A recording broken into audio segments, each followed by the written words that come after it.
Okay, everyone, welcome to the July webinar. Amber and Ben, can I just get a quick yay for the fact that you can hear me, please? Thank you, Benny. Much appreciated, mate. Thank you, Amber.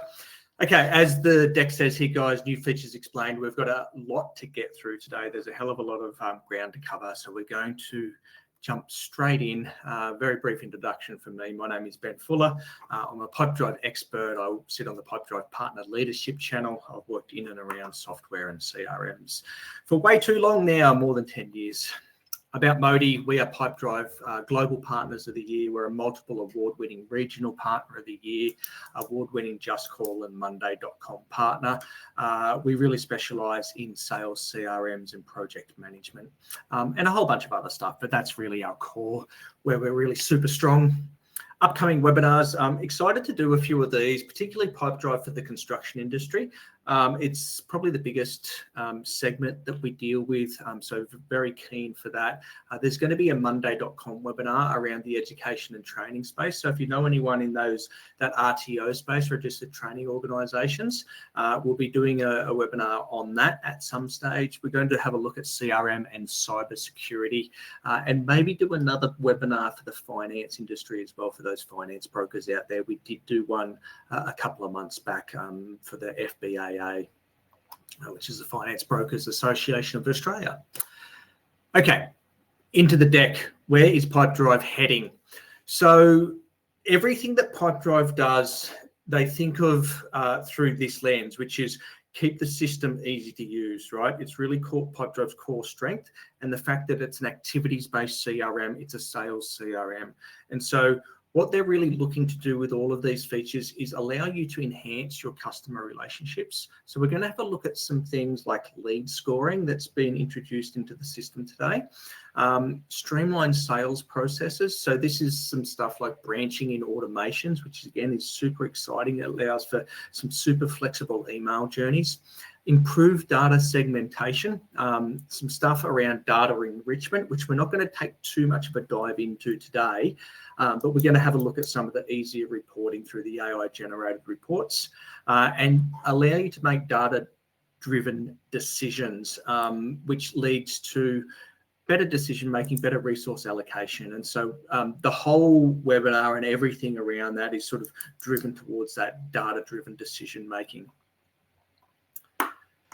Before we get into the Pipedrive side of things, we are just going to have a very brief look at the new workflow engine that they've released in Just Call. You guys have heard me rave a little bit about Just Call. I use it day to day, as does the rest of our team.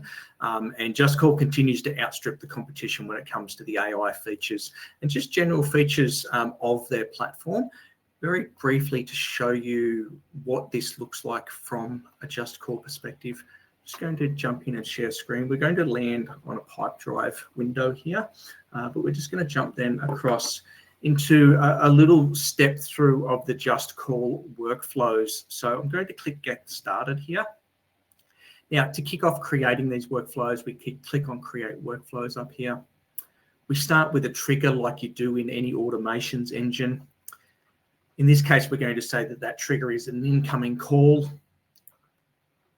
Next, we have an action, right? So we're going to create an action to follow the trigger. These are some of the actions that you can have in here. Add a time rule, add in an AI voice agent, so on and so forth. The time rule lets you set working hours, in this case, Monday to Friday, 9 to 5.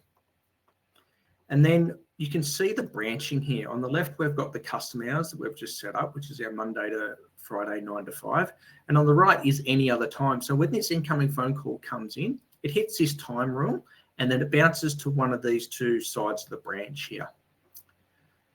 We're going to ring to, and we get to choose whether we ring to certain team members, whether we ring in order, whether we ring a team, so on and so forth. And then we are going to introduce adding in an AI voice agent to the sales process and to the support process.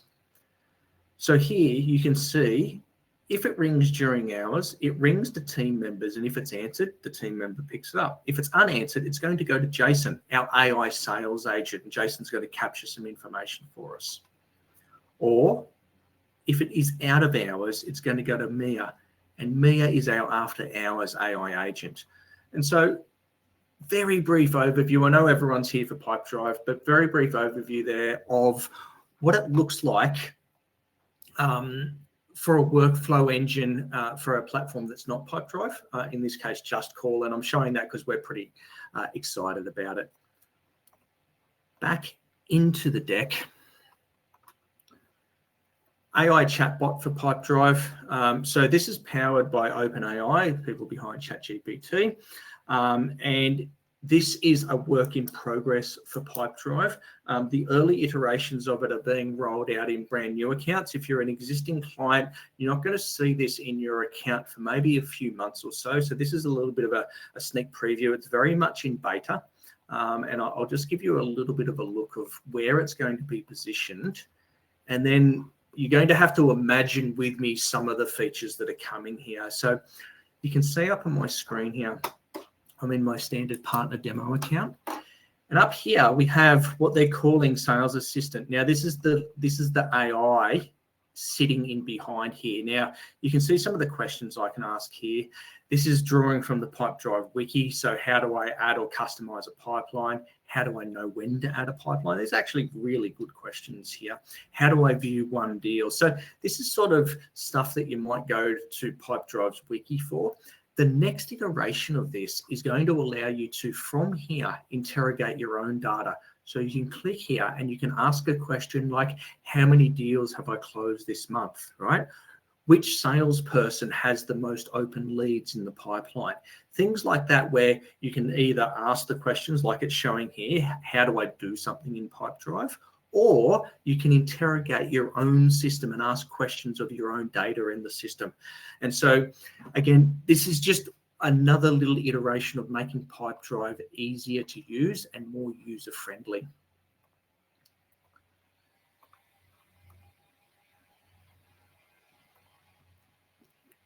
Now, quick filters. The nerd in me is probably most excited about this feature, or the nerd with OCD maybe is most excited about this particular feature. The reason for that is that I'm sure all of you have experienced, you go into your filters in Pipedrive and there's lots, tens, hundreds in some cases of unused filters, and you've got no idea what they do, right? And so seeing this image here below the add deal button, below the green button, you've got what is basically the ability to create a filter on the fly that is not auto saved. So let me show you what I mean here. So I'm going to dive back into my demo environment. And we're back in my normal partner demo account. We're going to go into list view. So this is list view here. And we are going to add some conditions in here. So I'm going to say deal status is open. Add another condition. I'm going to say deal stage is, and I'm going to choose my, let's go into my sales pipeline, my proposal sent stage, right?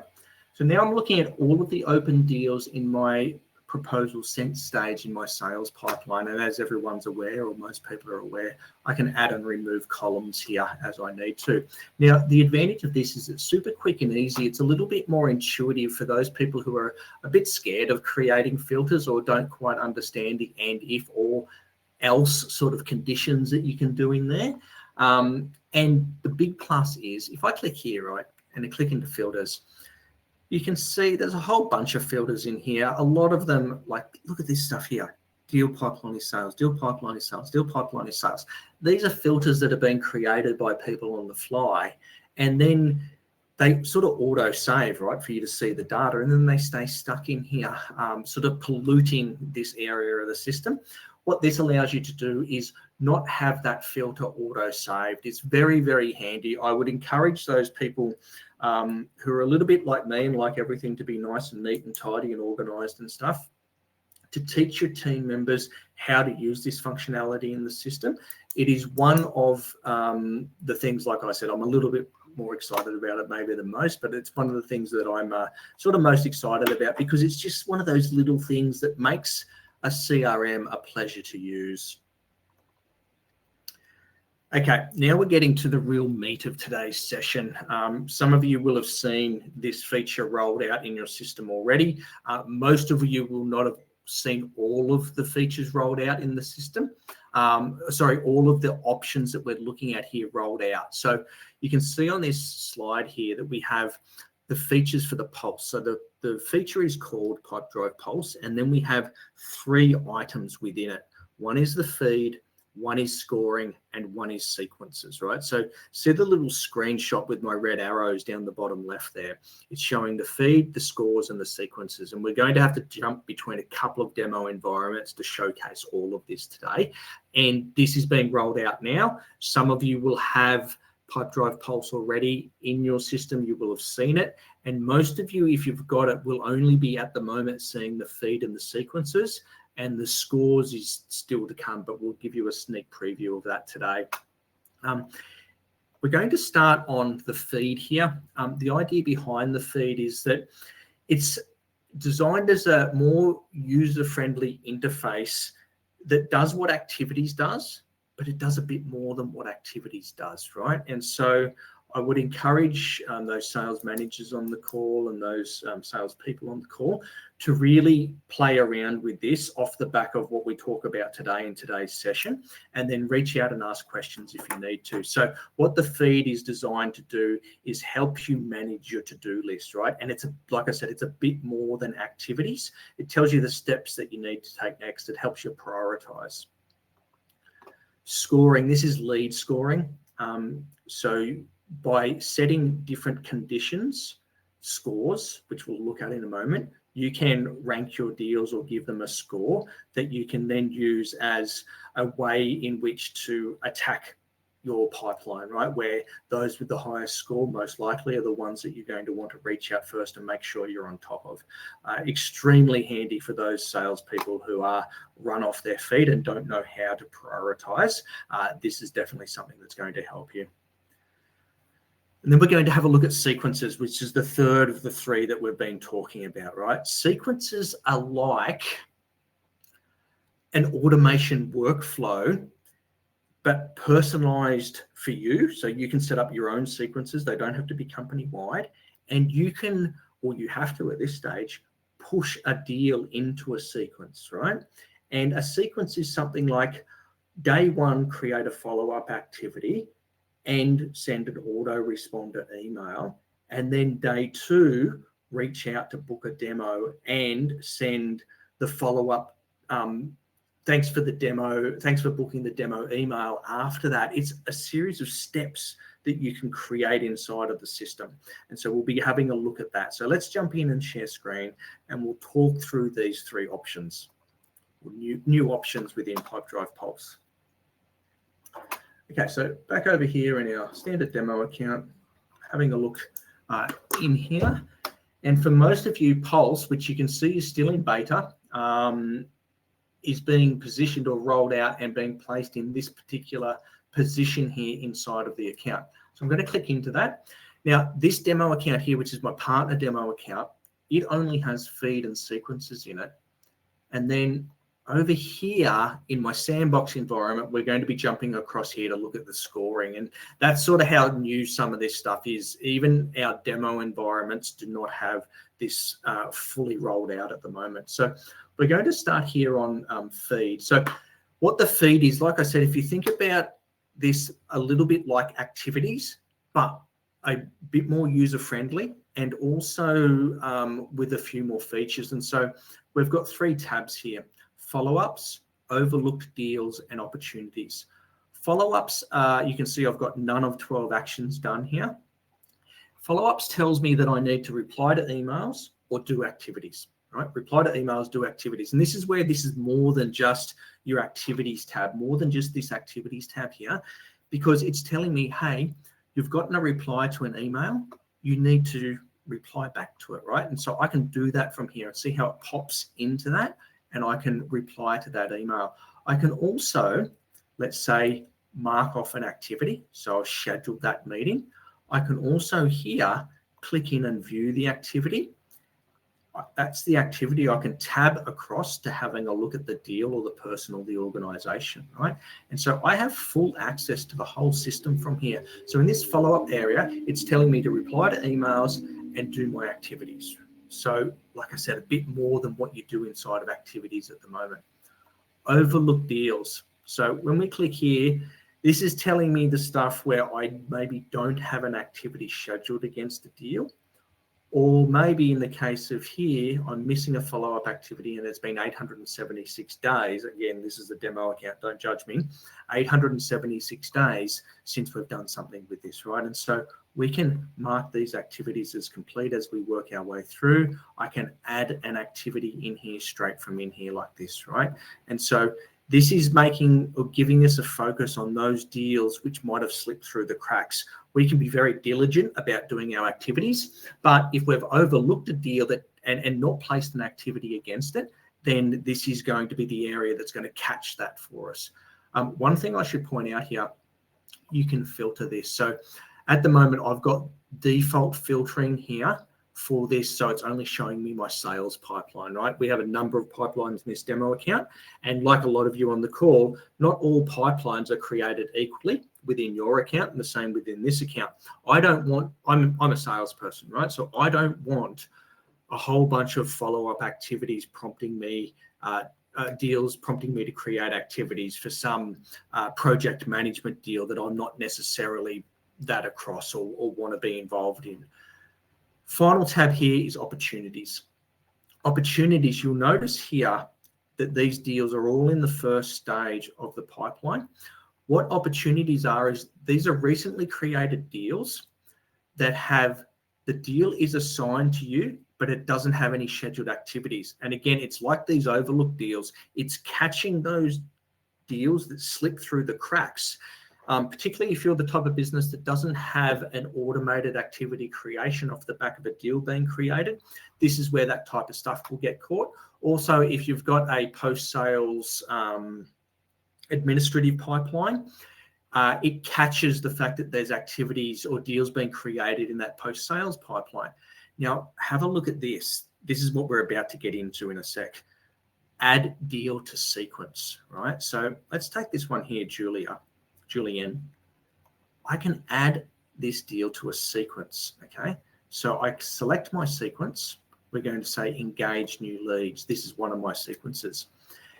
What this sequence does for me is it creates a draft email, thanks for inquiring. This is based on a template, right? So it doesn't send the email, it creates the draft for me.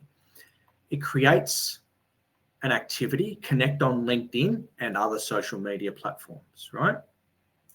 Then the next day, it schedules a follow-up call activity. So what it's got here is a draft that I can go in and hit send on. Connect on LinkedIn, it creates that activity. The follow-up call, which is schedule the activity, right? So it creates that activity for me. And then when it's done this, it creates this here, this email draft. So once I mark this activity as done, it creates this email draft because it knows that this was a follow-up call. It knows that I've finished the call. It creates the email draft for me to send the additional resources after that conversation. And the conversation it's talking about is this one here. So I'm going to add, and what you're seeing here is a sequence, right? So I've added a sequence to this particular deal. Now, when I go into this deal, see here, thanks for inquiring. This is the first step in that sequence. So thanks for inquiring. That's the draft. It's not sent yet. So I need to edit the draft and I'm going to hit send on it. So we send the draft, okay? So that's been sent. Once this sends, that next activity is going to create and so on and so forth. And you can make your sequences X amount of steps long. And what it does is, particularly for those new salespeople that you're onboarding, it helps make sure that they follow that process that you've already got, that you know that works. Or for those salespeople that do like that helping hand, it does creates the draft, creates the activities, creates the follow-up call activity, creates the draft after the follow-up call, and so on and so forth. So the feed is this area here, right? Our follow-ups, our overlooked activities, our opportunities. It's an exciting new part of Pipedrive. I'm still getting used to it. I've had a similar experience with in some other platforms, and I think Pipedrive's done a really good job of this.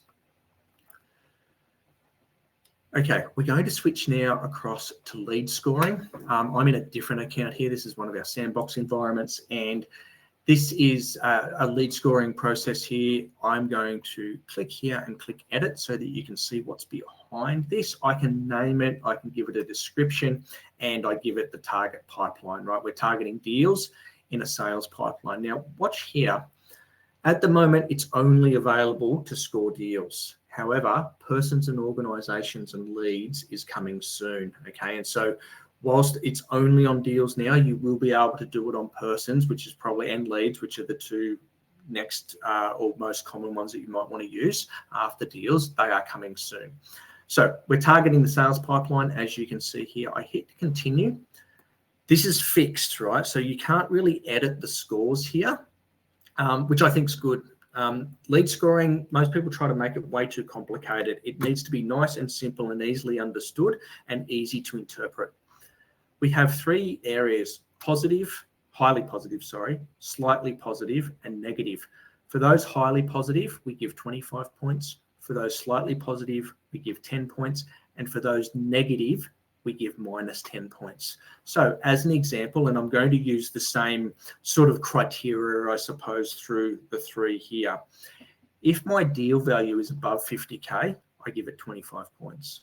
If my deal value is between 20 and 50K, I give it 10 points. And if my deal value is less than 20K, I take 10 points off.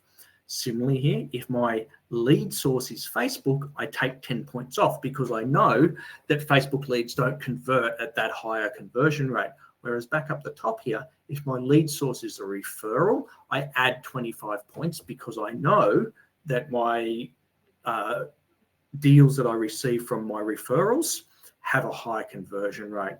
Now, I can look at a particular deal here. Let's have a look at our Daily Planet deal, and it'll tell me how many points it's scoring at the moment. So it's above 50K, so it's got 25 points for that. And the lead source is referral, so it's got 25 points for that, right? So it's got a total point value of 50 here. And then that's normalized to 62 out of 100. The reason they're normalizing it here is to make the lead scores a bit more easily interpreted by the average Joe. You don't necessarily want negative lead scores. And if you end up with a huge big range of lead scores from minus 50 up to 195 or something, or 595, it's a little bit hard to know what's good and what's bad. Whereas if it's on a scale of 100, 0 to 100, normalized like we see here, it's a bit easier to interpret. So you can see the different levers that you can pull there when it comes to lead scoring. And then if I come back over here into my pipeline, I'm actually showing here via the customized deal card section. I'm showing the lead score in all of the deals, right? So my salespeople can see it. So you can see all of the lead score in here like this. You can see the Daily Planet here has 62.5. Sam's Big Buns has 44.83. Now, if I come across here, you can see I've got a list view, and I'm just going to turn off that filter so that I can see all of my deals. Yeah, here we go. So we have the Daily Planet deal here, the one we're looking at. It's got the top lead score of 62.5 all the way down through some of those lower lead scores down to 13. If you're a salesperson that's got a whole bunch of open deals, 122 deals here by the look of things, it's a very easy way to prioritize. And so this is just being rolled out now. It's pretty exciting. Looking forward to getting our teeth into it in the real world.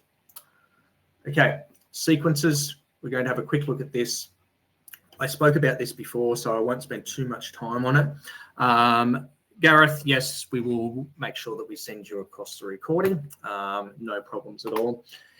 Engaging new leads, sequences. So when I click on the sequences here, you can add deals to a sequence from in here, although I'll show you a more common way that you would start a sequence.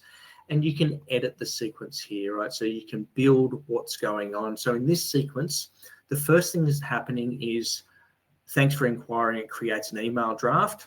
Then when that's completed, it schedules an activity to connect on social media. Then the next day, it does the follow-up call activity. It creates that the next day. And then once that's marked as complete, it creates an email draft of our email template, additional resources following our conversation. You can do whatever you want here. You can see a little bit how it's a little bit of sort of automations light in a sense, but they're specific because instead of triggering automatically, this is going to be the way that you will trigger these sequences, right? So let's come in here to our old friend Ellen, and I can add a deal to a sequence, right? So I'm going to add the deal to the sequence. I can choose whether it's this sequence or this sequence. I'm going to choose this one here, and I click add, right? So once that's done, you can see that that's the sequence that this deal is in, and the process has started, right? So you can see there is the email draft that's being created. I'm just going to get rid of this other one that was already in here. Here is that email draft that's already been created. And then when I send that, it'll create the next activity. It's a very good way to keep your sales team on a certain track, doing the right thing all the way through the process. There's still more to come on this stuff, but it is super good for those sales teams that need a bit more structure. Okay, I know I'm moving quickly, everyone, but we've got still more to get through, and I want to make sure that we don't run over time here. We can always come back and talk about some of this stuff offline. We are now in Team Inbox. Okay, so for those of you that are using Pipedrive as a ticketing solution, probably about 10% of customers, I would say, use Pipedrive for ticketing, and I mean support tickets, for example, right, or providing some level or some semblance of support. This particular new feature is a godsend. Basically, what it allows you to do is you can share emails and have different people respond to different emails, and you can assign emails to a certain user within the system. So it helps you manage shared email communication more effectively. It makes emails completely visible to other users in the system, even more so than setting your email inbox to shared. Multiple users can access, read, respond to emails from the shared inbox. This is still being rolled out. If you've got questions around this, there's a couple of people in Moti who are very, very strong in this space. Artie, our head of CRM, is one of them. He's extremely strong in this area. A few of the other boys as well, very good. Have a look at it. If you think it's something that you want some assistance with, just let us know. If you see this next slide here, I think, yeah, here we go. You can see the way to activate this and see if it's already in your account. In the back end here, we're under personal preferences, and we're in the email sync area. And so you click the green button there, which is add email account, and select the type of email account you want to add. In this case, we want to add a team account, right? So the bottom left there, we're adding a team account.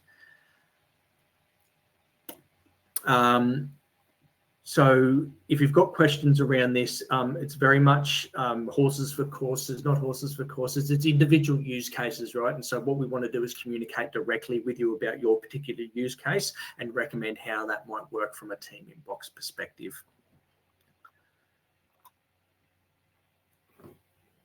Okay, so I'm just going to pause here and answer a couple of questions that I can see here. So Samantha, can creating an automated Quilla template be part of the sequence of templates in Quilla? No, you won't be able to do that. However, you could do that with Zapier, for example, or if you're using something like a PandaDoc, you can probably do it natively, but definitely not with sequences like that, Samantha. But it is 100% possible with something like Zapier or Make.com in quite an easy fashion as well. Sankar, can the same sequence be used for opportunities belonging to a different pipeline but managed by the same salesperson? It's a very good question. I'm going to press a button here and just see if I can answer that for you. I'm going to say yes, because let me hit edit here. Is it specifying any particular pipeline? It's not. So, Sankar, very good question. I didn't know the answer, but I think there I've just confirmed. I know you couldn't see my screen there, guys. I was just diving into the system. So Sankar said, can the same sequence be used across different pipelines? The answer is yes. And Sankar's got one more question. In the scoring section, are the parameters used for scoring customizable or fixed? Sankar, if you mean the sort of like lead value is or lead source is 100% customizable. The only thing that's not customizable there is the scoring amount, right? So highly positive is 25 points, slightly positive is 10 points, negative is minus 10 points. That's not editable. Everything else within that is editable though. Okay, another thing that I am super excited about here, and I think a lot of you on the call have probably been asking for this for quite some time. It's the if-else conditional branching in automations. It has many, many use cases. The one we're going to talk about and have a quick look at today is around email journeys, okay? But basically, this has been rolled out in beta from the 17th of June, as it says there. And then the public launch was the 1st of July. It's being slowly rolled out across all accounts. It may well be already in your account. Note that the number of if-else conditions per automation or per workflow, as it says there, depends on what plan you're on with Pipedrive, right? So on advanced, you get, on essentials, you get none. Advanced, you get 1. Professional, you get 5. Power, you get 10. Enterprise, you get 20. Look, the 5 on professional is going to be enough in 99% of use cases. Sure, you could branch 10 times, but you might just want to create a separate automation for that as well. Big multiple branch automations like that can get pretty hard to handle, and they're tough to troubleshoot sometimes as well. So you're better off building a few more automations with less branching in it. Let's dive in and have a look at this. So come in here to share screen. Once again, we are in my very, very well-known partner demo account here, and we're going to have a look at the automations. So in this account, I've got automations sitting on my navigation bar menu here because I click on it so often. So we're going to go into here. We're going to click on automations, and we're going to have a look at this top one here, right? So this is an if-else test campaign. I'm going to click into it. So what you're looking at here, this is an automation that I've shown a few times in different webinars, and this is this automation being edited a little bit. So we have the trigger here, which is the person updated, and our condition is, the instant condition is that the person label has changed to prospect. Then see here how this is different. This is an if-else condition. That there is an instant condition. This is an if-else condition. In this case, we want to know if the person type is influencer. So this is not an influencer in the social media sense. This is an influencer in the sense of someone that has heavy influence over a deal, like a CFO, for example, who might be instrumental in the closing of a deal or instrumental in the decision to sign off on a contract. So are they an influencer? If condition is met, yes, send this email. If condition is not met, send this email. Then we begin to branch again, right? So we delay, we check if there's still a customer. If no, send this. Then delay for a week, check if they're a customer. If no, send this, and so on and so forth. And so you can see how this branching works inside of an automation. Now, it has a whole bunch of other use cases as well, but in reality, email journeys and sequences like this are by far the heaviest use case for branching, and it does really, really turn Pipedrive campaigns from quite a simple, nice marketing automation platform into something with a bit more beef and power behind it. And so it is rolling out now. Have a play around with it. we'll probably be having a look at another webinar that a few of us might do around different email journeys that can be built, or we might just share that as a video for everybody. So we'll see how that goes. Joel's got a question there. Can you split and then recombine, Joel? I'm not sure. So we're going to have to answer that after the webinar, because it will take me a little bit to test.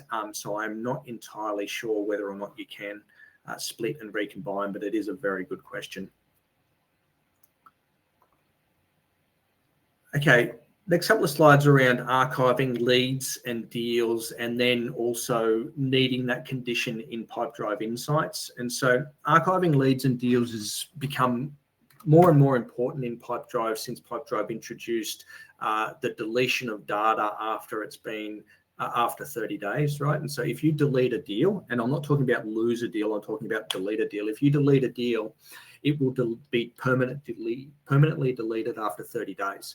Now, this is the reason that Modi introduced our data backup plans that a whole bunch of you are using at the moment, where we back up all of your data and can reconstitute it if something goes wrong, or your salespeople accidentally, like one of our Singaporean clients, delete a whole bunch of stuff and no one noticed for quite some time. We were able to recover all of those deals and sort of save the day in that sense. Archiving is different though. So let's have a look at this. I'm going to come in here, share screen again.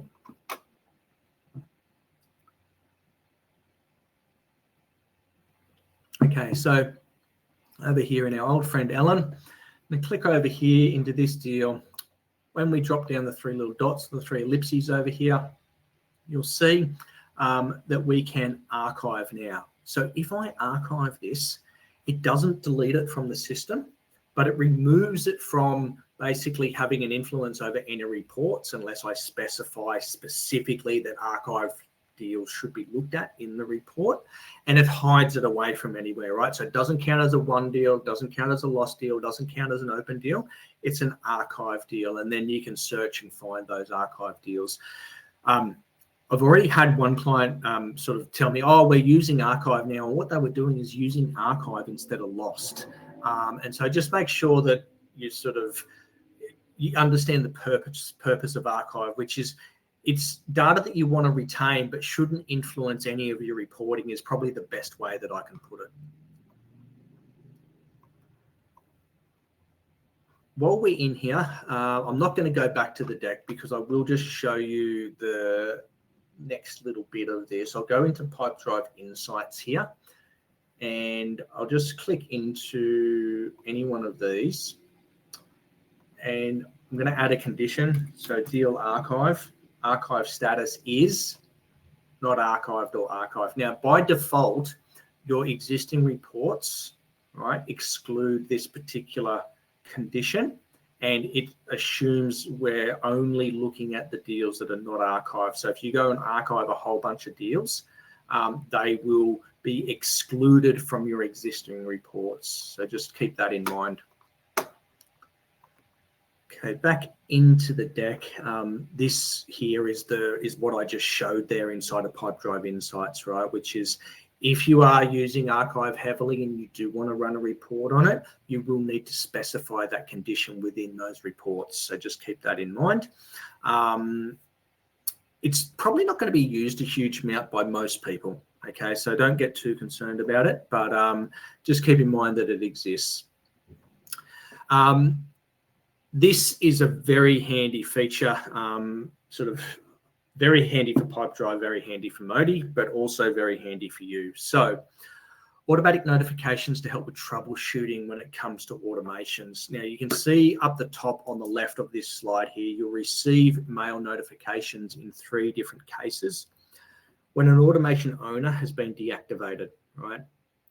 When a custom field related to an automation has been deleted, and when access to an integration is lost, for example, the email sync or the Slack app, and this will be extended out beyond that.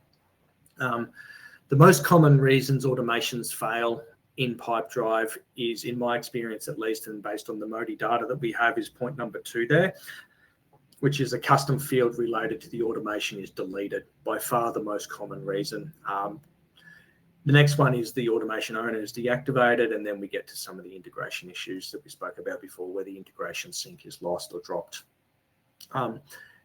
You will receive, if you're the automation owner, a notification. If you were the account owner, you will also receive a notification. Not in all cases. We believe that the account owner receives a notification when point number 1 happens, right? When an automation owner has been deactivated, but not in the other 2 cases. However, we're not entirely sure. We will hopefully be able to update you once the documentation's a bit clearer in this space. Another good little feature, and look, some of these features you might be thinking, oh, well, it doesn't really help me. I don't do that stuff all that often. But this really all sort of links back to Pipedrive's ethos around easy to use CRM, and a lot of ease of use is around the frustration that people feel with CRMs, right? It's not all about the latest whiz-bang features. A lot of it is about how many clicks it takes to get to a certain point within the system, right? Or how to work out when something that should be working isn't working, and how to work out what's gone wrong. This here, this changelog update, is about what has gone wrong. And so I'll show you a good example of this, hopefully. If I click the right one, we're going to go back into this one here. And I think I've got an example of this. So we go into the changelog. Yeah, here we go here. So within the changelog, we now have these links, right? So the proposal date here was updated via automation, and we can actually click through to the automation and see. So if I click through to that, it's going to open up into that specific automation, right? So it takes me through to here. And now from here, if I was the owner of this automation, I could check the history of this as well. Unfortunately, in this particular case, I'm not. I didn't plan that very well, did I? But what we'll do is allow me to go in and check the history and see what's going on with it. But this is a great little feature for those more advanced users, for anyone that's troubleshooting inside of the system.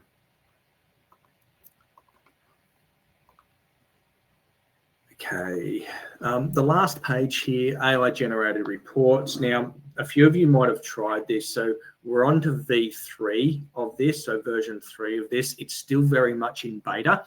Pipedrive's aware that some of the feedback here is that it can be still improved, and they've rolled it out quite early on the accounts that it's on. So if you do have it in your system, give it another go now as V3 rolls out.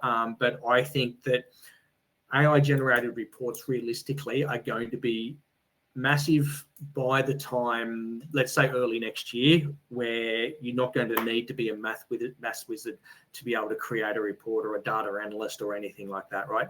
You're going to be able to do, as you can see on the 4th point down there, you're going to be able to type an example prompt into the AI-generated report wizard.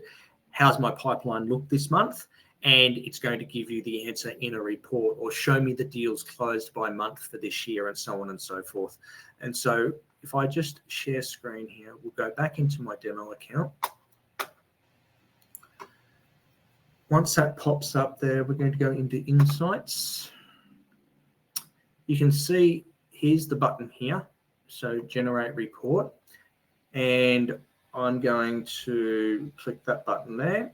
Now, this does take a little bit of time, right? There's a huge amount of computing power that's sitting behind this, but what should happen shortly, and look, I'm not going to leave this hanging here forever, but what should happen shortly is that, okay, there we go. It's giving me that conversion rate report for the new sales pipeline, right? So this is a very simple example of it, but as it gets more and more complex, you'll be able to, as it gets better and better, you'll be able to build more and more complex reports. And so it's something that Pipedrive's really excited about. And for those of you on the call who are not necessarily sort of data analysts and struggle a little bit with creating reports sometimes, it's going to make your job a lot easier. Okay, I think that's our last one. Yes, it is. So thank you everyone for attending today. We'll be answering some questions shortly. I can see that Mr. Milligan Benny has got an answer there for Joel, which we'll have a look at in a moment. Please put any other questions into the chat now. If you are looking at and around these features, a lot of them are in beta, a lot of them aren't rolled out into live accounts at the moment. A lot of them don't have Pipedrive wiki articles written about them yet. And so keep an eye on our newsletter for more information and for upcoming webinars as well. We'll try to sort of come back to anything that we've left open here. Michael, yes, the reports can be saved for future reference. They work exactly the same way as if you were building it from scratch. So if you were building the report from scratch and you hit save, if I was to hit save on that report that I was showing you before, it works in exactly the same way. It'll ask you which dashboard do you want it to go on to, which section of reports do you want it saved in. Joel's question, can we trigger another automation from within the automation yet? It's definitely, Joel, it's definitely not a feature of the new sequences. I don't know off the top of my head. I'm not strong enough in automations to tell you the answer to that, but I'll tell you what we will do is Artie or Angelo are one of the guys that are very strong in this space. We'll make sure we include it in the follow-up email and we'll let you know. Sankar, are there any new features related to e-signature and smart docs? No, not at this stage. And Sankar, I wouldn't be expecting too much in that space, to be honest. Pipedrive delivers the simple well in smart docs, e-signatures and smart docs. If you want a bigger, more complex platform, Modi recommends PandaDoc. We think it's the best option in the market. Where do you click to get the score filter to open? So Michael, I will share screen very briefly on this just to sort of show you, and I can also answer Michael's question. So Michael, you can see I've still got that report up here. I need to save it in the same way that I would save every other report, right? And then it will ask me, hey, where do you want to save it? Which folder does it go into? Which dashboard does it go on? And so on and so forth. What did I see there? Michael, yes. Where do you click to get the score filter to open? Okay, so as I said during the webinar, if I click on Pulse in my main demo environment, see how score is not in here? This is how new and fresh some of this stuff is, right? In our main demo environment, we do not have score rolled out in here. I have to go into, where is it? My sandbox environment to find, this is the only environment we have access to that has scores in it at the moment. There may well be a couple of you that have scores out there, but even a lot of begging from Pipedrive couldn't get into our main demo account. So it is very fresh and very new. And we didn't actually ask Pipedrive if we could do this webinar and showcase that. So hopefully that's okay, but better to ask for forgiveness rather than permission, I think. So Sankar, yes, you can create a sandbox account. Anyone can create a sandbox account. You reach out to either Moti or Pipedrive, get a sandbox account spun up. Keep this in mind, everyone. A sandbox account for Pipedrive or with Pipedrive is not a sandbox to the way that software developers will understand it, right? It does have a couple of other features, but you can't roll out features in your sandbox and then press a button and make them happen in your live environment. It doesn't work like that within Pipedrive. Your sandbox environment is just a separate environment. And Sankar, if your question is, I want to see scores, so I want a sandbox environment, it just happens that this environment is what we call Modi Sandbox, and it has scores in it, right? It's one of about 12 demo accounts that we have. I wouldn't say that it has scores in it because it is a sandbox environment.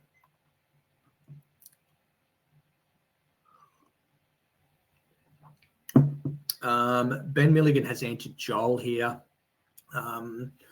We recommend using the automation to update a custom field that can be used as a trigger for a new automation. We're not able to directly start a new automation from an existing one. Thank you very much for that answer, Ben.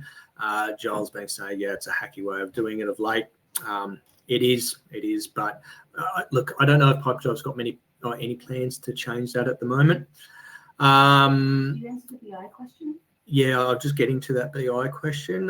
Can we connect the raw data from AI reports to Power BI? You can, yeah. Sankar, the more detailed way to answer that is those AI reports are not any different from the standard reports inside a Pipedrive, right?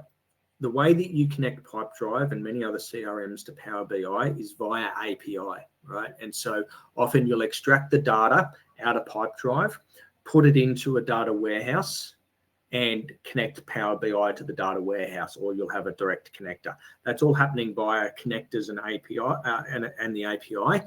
The AI, whether a report is AI or not, is not relevant on that connector or on that API. The AI reports are simply a way to generate reports inside of the Pipedrive interface for those people who struggle a little bit from an analytical perspective to sort of conceive what the report is or how to build the report that they're looking for, but they find it very easy to type it out in plain English like a prompt. And so hopefully that sort of answers that question. Sankar, it sounds like you might want to have a little bit of a chat to one of the team just around extracting that data out for Power BI. There are other platforms as well. Looks like we've run out of questions, so I think we'll call it a day. Thank you very much for your time today, everyone. I know I spoke fast. I know I moved quickly, but come back to us, ask us more questions. Really appreciate you all joining today and sticking around. We'll send out all of the replay and everything like that. I think, Gareth, you were asking for the replay so you could watch the start. Amber will get that out to everybody. And yeah, happy pipe driving, everyone. Much appreciated. Cheers.